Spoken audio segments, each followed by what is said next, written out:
everyone. I'm Richard Weil, and I'm the principal and I don't know what I am today. Principal and owner of National Restaurant Consultants. And today, of course, we're welcomed in with Mr. Brian Devine of Top Line Management, Cafe Fuel.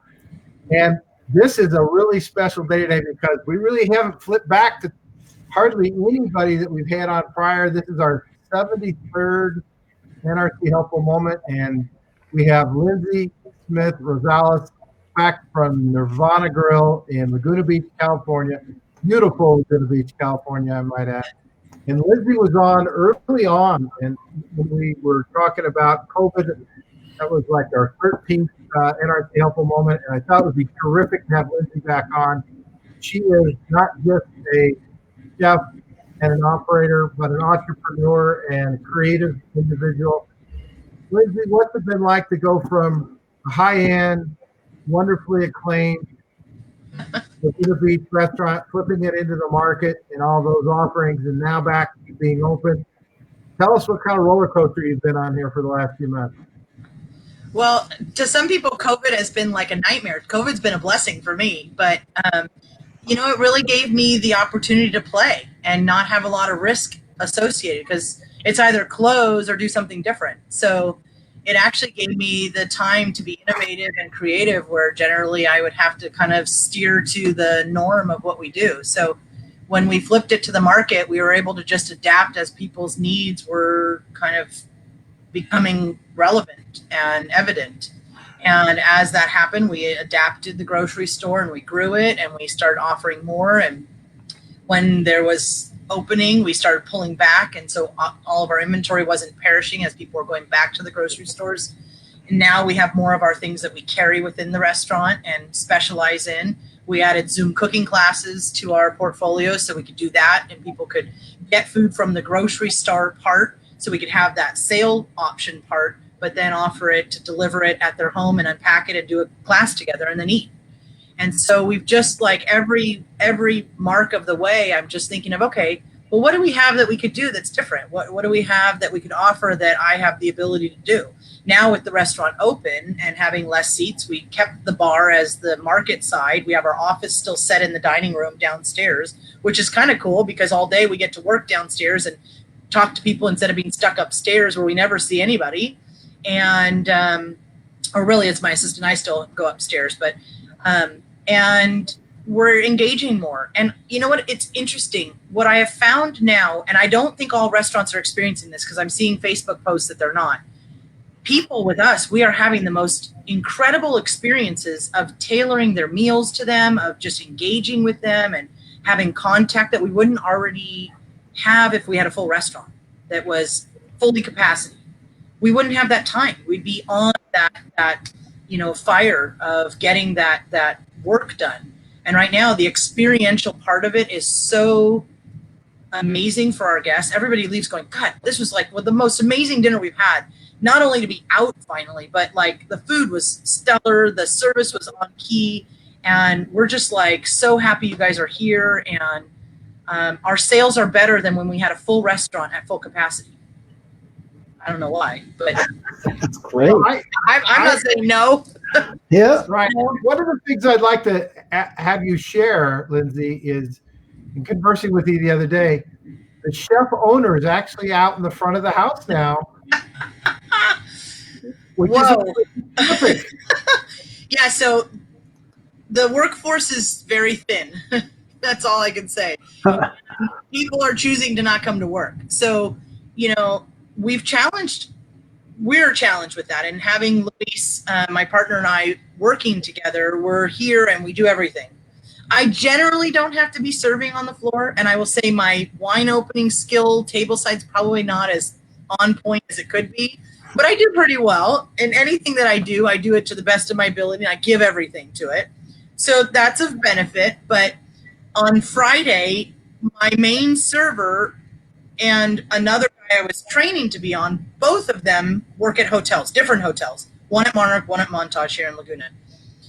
And they both called and said, there is no way I'm getting out of here. Like, no way. The trainee, okay, fine, I can deal with that. My other one, I was like, you got to be here. He goes, I have no manager on the floor, can't find him anywhere. People they're not stopping to come in. I have no way of like, just like literally, I'm in the shit so bad, excuse me, I'm in the dirt so bad right now that I literally don't even know how I'm going to pull through the next hour. And I'm like, well, figure out the next hour to get your butt over here. I don't care what it is. And couldn't. So Luis and I were on the floor together. Luckily, we've got a good team. And it was Luis and I on the floor serving, my assistant Scotty on the host desk and helping to do the checks and everything. We had 2 back servers. We didn't have an expo. Or no, excuse me, a old employee I called in, and she was able to come in and expo for me, so I wasn't in the kitchen. She knows the kitchen guys enough and everything. And so I served all night, and I sold about $3,200 in food. It was an amazing night for me. I felt really good. I felt like, well, I can be a server. So I told my assistant, and he's like, maybe that's a new thing. Maybe it's like chef server, like you give the experience and they do the you know, everybody else does the back end support, and you kind of tailor their meal, because everybody got, you know, like an entree, and we kind of customized it in some way or added a protein or did this. And everybody felt like really taken care of in the way that they were eating their meal. Let me get you some cheese bread. Oh, you got to try this appetizer. Oh, this dessert's like what I like, that guilty pleasure. Nobody knows I sneak home at night on my drive. You got to have that.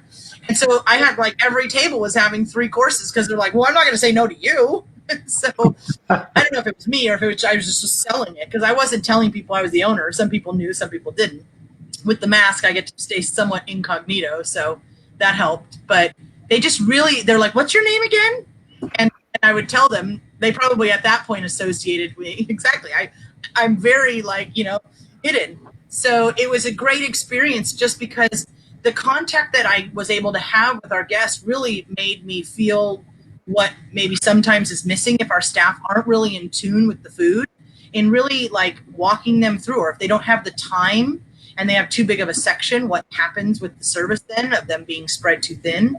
And I ended up with way too big of a section, and Luis was kind of mad at me because he thought I was overdoing it.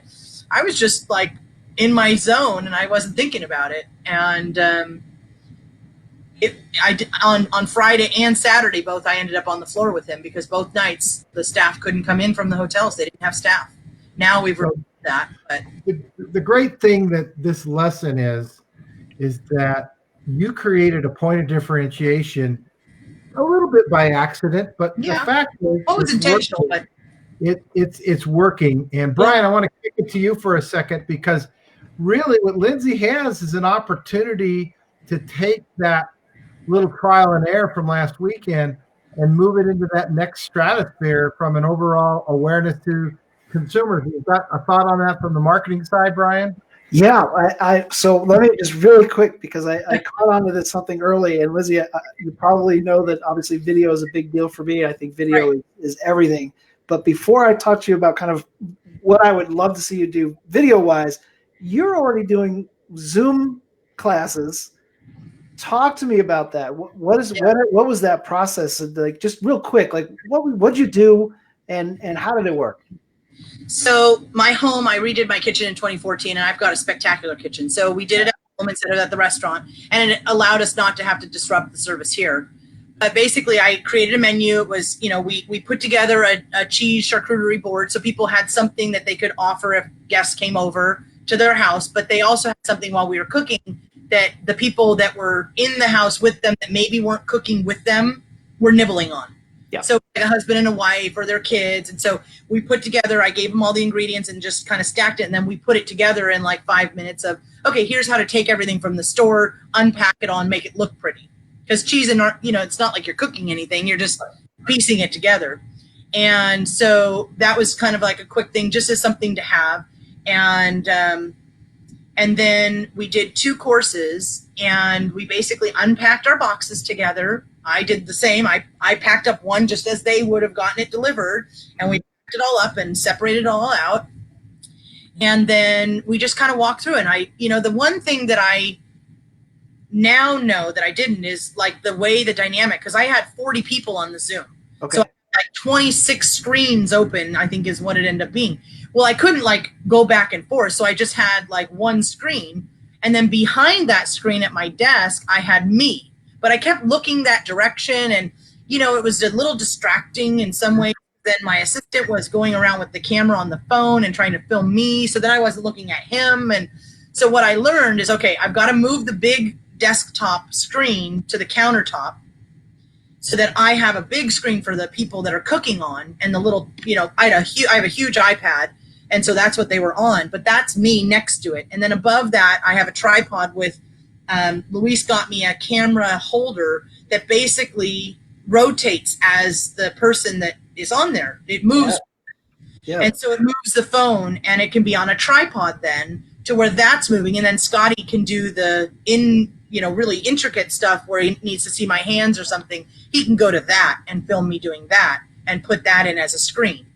So we're just learning the things that, are ways so that I'm looking in the right direction. People see what I'm doing. And I was like, okay, where am I looking here? And I'd be talking to this camera where they are on their screen, but he's over here filming me, and I'd have to shift and then realize where I was going. Yeah. And it was nice because I got to see where everybody was at in each of the moments of the cooking class. Has everybody caught up? Where are we at here? And it was a nice way of engaging with people at home that were having fun and just doing it. Nice. So, 2 cooking classes out of that cooking class, one for a big company for 70 people. And then we're going to be doing the classes for twice a month where we'll host them. I'm not sure why somebody, hold on. It's the owner in me. Somebody's got to answer the door. It's Friday. The phones. It's Friday night. Folks, really, while we wait for Lindsay to get back, the moral for this, or the lesson for this, is just 1 second. Lindsay took the time to make it work with taking no and not taking no for an answer, and that survival was going to be an option.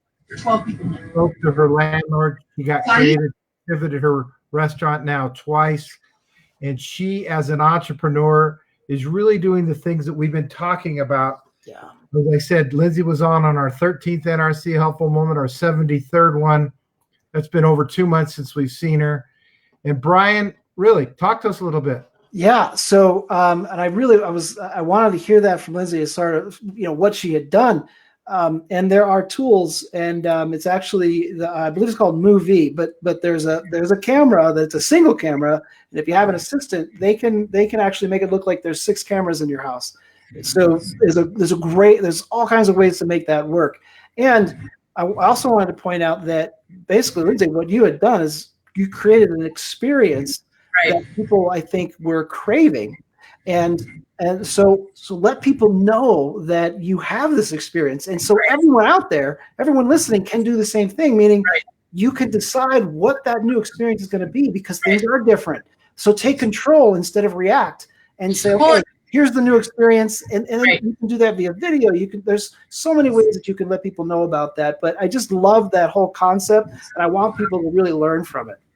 But I think what's inhibiting for a lot of people, at least I struggled with it, is, well, I'm the chef. Shouldn't I always be in the kitchen? And what does that say if I'm not in the kitchen? I struggle with that sometimes, because I'm not just the chef here. I have to run 90% of the day-to-day operational stuff of what's going on with our bookkeeping. Has our PPP gotten accepted? What call do I have? What interview do I have? What order has to be done? Did my linen order get placed? Is the order coming in? What chicken was wrong? I don't have time. Are the tables leveled? Did the curtains get straightened? Are the bathrooms closed? This isn't a chefly duty, because I'm an owner too. Yeah. And so I have to now learn, okay, well, maybe my responsibility is making sure the chefs are doing their job, because here's the menu I want them to be cooking. Here's the thing that I've created that I want to be at its best. And I've learned by the second restaurant, when we had the first, when I stepped away and things were inconsistent, it was because sometimes the same hand wasn't cooking. And so now my same crew is in every day. The same hand is cooking the same food every day. And the problem restaurants have is that they have multiple people doing the same job, and their taste and their style is somehow implemented in when they cook, and the food gets to be inconsistent. And you never know what you're going to get. Mm-hmm. And so we're only open 4 days a week now, and I love it. because I've got plenty of stuff to keep me busy. I'm busier now than I was before, and somehow we're not even open 3 days a week.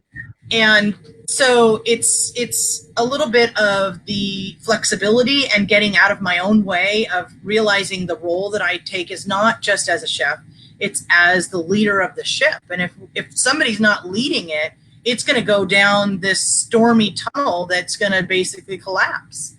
And that means thinking outside of the box. And that means seeing what we can do when people aren't wanting to come in. We do have an influx right now of dropping off because of some outbreak again.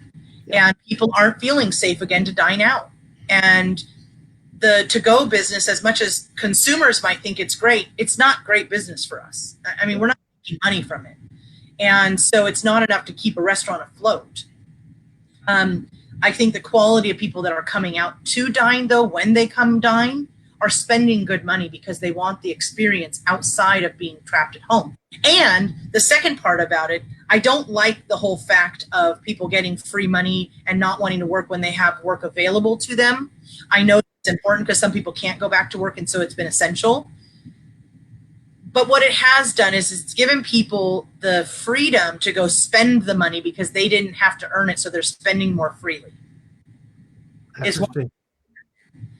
Because, well, I didn't work really hard for that, so I might as well go and enjoy that because it's free money anyway. Which is great for the economy in general. So go out and spend. So we're seeing a younger generation too of diners. Our demographic has gone to it's broadened to like a 20-year broadened.